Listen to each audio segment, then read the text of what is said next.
Turkey's main opposition and the government are continuing to lock horns over the former's campaign economic plans, with the ruling Justice and Development Party, AKP, calling them nothing but empty promises. When you make commitments with indefinite sources, then those masses who assume that they have been taking advantage of those commitments will pay the highest price. Now, we better understand why Kemal Kılıçdaroğlu talked to Kemal Derviş before all of these things. This is because he will first empty the treasury which we stored, and then will call Kemal Derviş.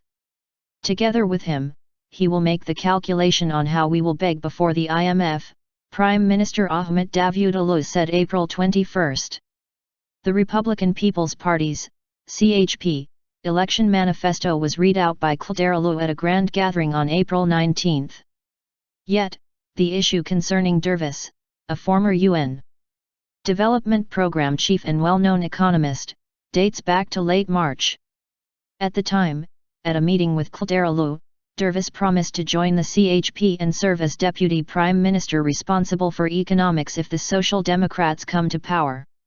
When we look at the CHP's manifesto, when a significant part of it is reviewed article by article, it consists of projects that we earlier carried out, particularly on the issue of social assistance, Davutoğlu said at the Sector Economy Summit held by the Union of Chambers and Commodity Exchanges of Turkey, TOBB. On April 19, having announced his party's manifesto under the title of A Livable Turkey and introduced his parliamentary candidates, Kılıçdaroğlu also outlined a strategy to address the problems of the country's 17 million poor people and prioritize turning the country into a first-class democracy.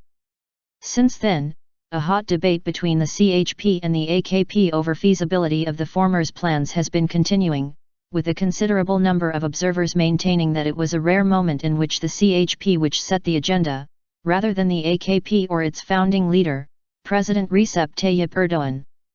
On April 20, Kılıçdaroğlu called for Finance Minister Mehmet Şimşek to discuss the details of the CHP's economic plans and any financial issues after Şimşek said earlier in the same day that he would vote for his AKP government's rival CHP if it could prove its ability to find the financial resources for Kılıçdaroğlu's electoral promises.